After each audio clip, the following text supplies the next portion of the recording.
Thanks for staying with News at Prime. To this now, energy analysts say the role of the new Eskom CEO isn't to fix the ailing state power utility, but to transform it. Eskom surprised most when it announced dark horse Andile as its next CEO yesterday. De will take up the position described by many as the toughest job in the country in January. Let's discuss this appointment. We're joined by Black Management Forum President Andile Nomlala, as well as SC Advisory Director Dr. Bheki Mfeka. Gentlemen, thank you so much for talking to us this evening. Dr. Bheki, I'll start with you. Your reaction to this appointment?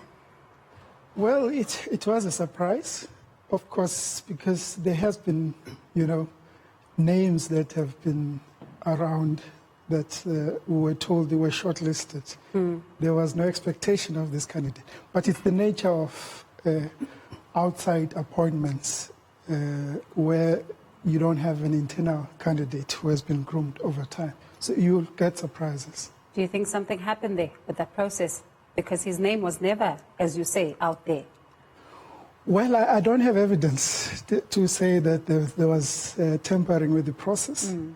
But the board is solely responsible for the recruitment of the CEO. And the minister and the cabinet must appoint. They must endorse recommendations from the board. That's their responsibility. Andile, the BMF is not happy. Why? Look, we are definitely not happy. But our concern is mainly on the track record, the credentials and the credibility of the gentleman. I mean, we are not the only ones that are not happy. The bond market, where I read it from the Bloomberg, has actually reacted quite slumber as well on the appointment. The issue here, Bongiwe, is that while we were told at some point that Eskom would ideally be suited for an engineer with some business experience, the gentleman's track record doesn't inspire any confidence. He was leading NAMPAC on a market capitalization of 30 billion, and he is leaving now at 5 billion. I'm sure the shareholders of NAMPAC are very pleased to see his back. And the second point is that the process, therefore, that appointed him in the context where BMF is concerned is that there seems to be a prevailing phenomena from the DPE's point of view, because we are now sitting almost at a fifth white male CEO that has been appointed by the Department of Public Enterprises, recommended by the board. And we're quite aware that there has been several interferences on the black African CEOs that minister found in office. He found Pagamani Hadebe in office. He found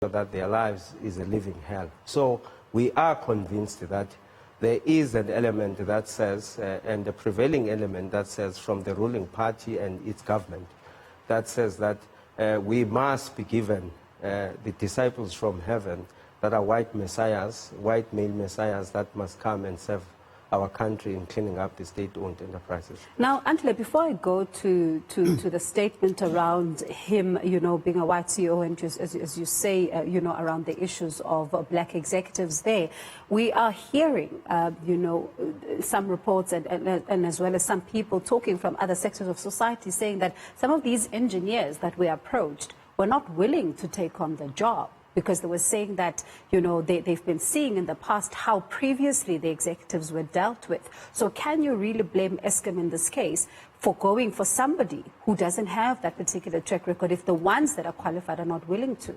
Bongiwe, I'm reliable told, as you know, as BMF president, I receive a lot of information, particularly from the executives involved. First of all, the information I have is that with the conversations I've had with the NAMPAC leadership managers today, is that the gentleman literally ripped NAMPAC apart.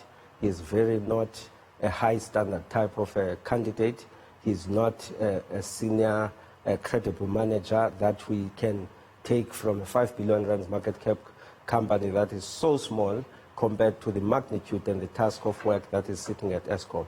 The second information that I received during the day is that the board of Eskom was not unanimous on the decision, and there was a black candidate in the top 3 of those candidates who has engineering experience and an experience of leading a huge power company like Eskom in the past. And all those considerations were overlooked. So we don't buy the story that you are saying that there was no suitable qualified black candidate. We know that the board deliberated and came up with this dark horse that is way below par when it comes to the challenges that we're facing at Eskom.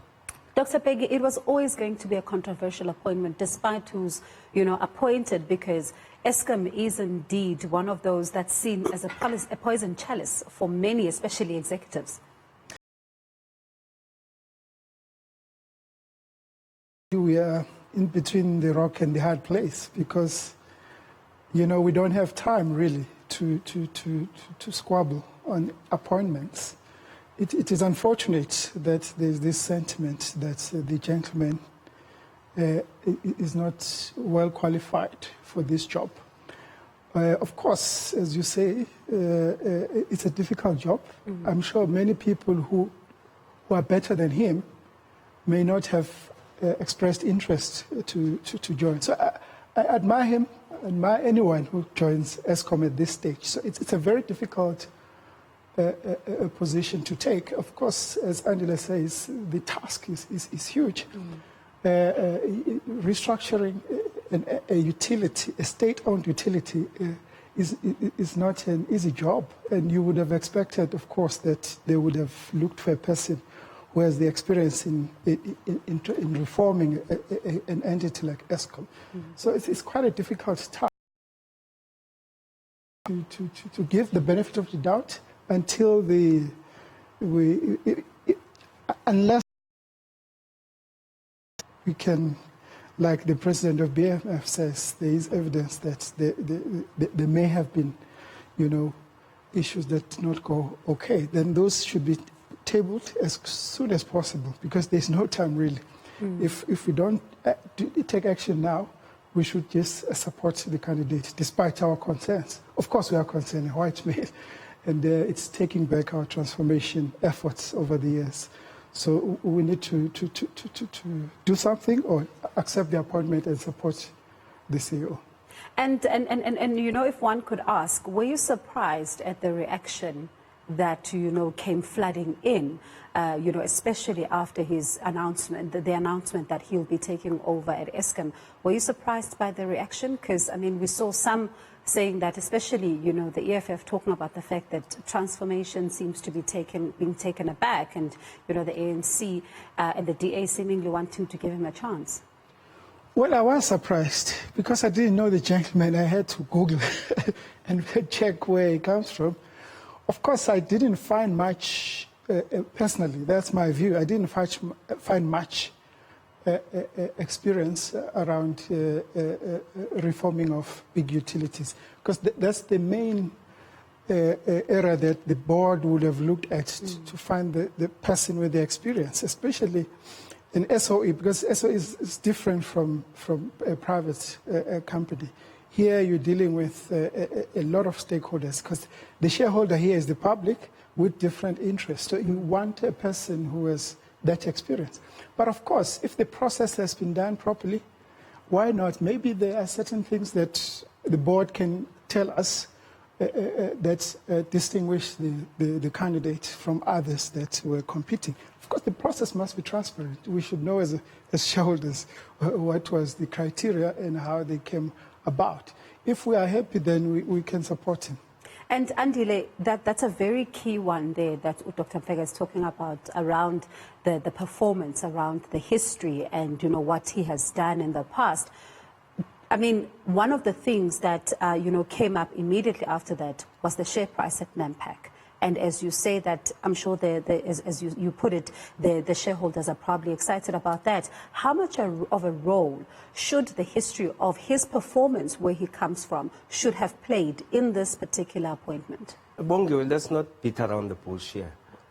You can't, at the crisis stage, what Eskom is at, you can't play a trial and error situation. This guy is a completely mediocre candidate.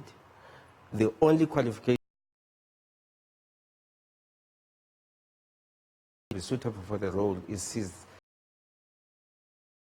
because he has a pale skin, then therefore it means he qualifies. But if you look at any other credentials from the days that he was at Sasol, he was linked to, he had worked, and I had conversations. I'm not talking something that I'm thumb-sucking.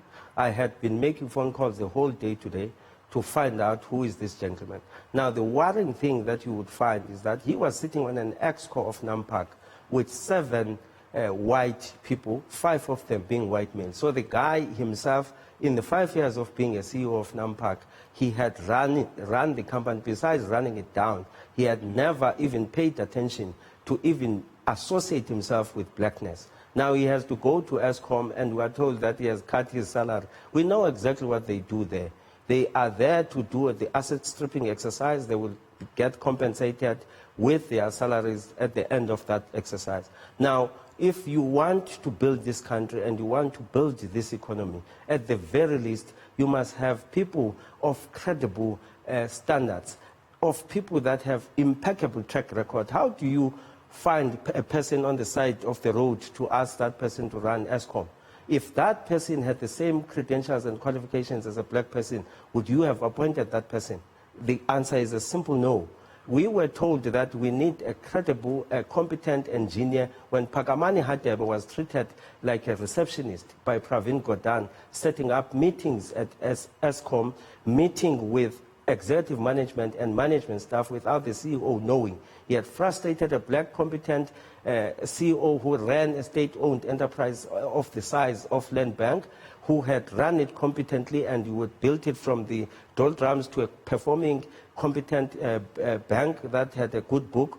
And now we are found with a wayward, mediocre white male again. And this thing, let me put it for the record, Bongiwe, it's not a fact of him in isolation. There has been a precedent from Pravin Gordhan that he appoints to him, he sees only white people as the competent people. He has appointed in the last 12 months 5 white male CEOs.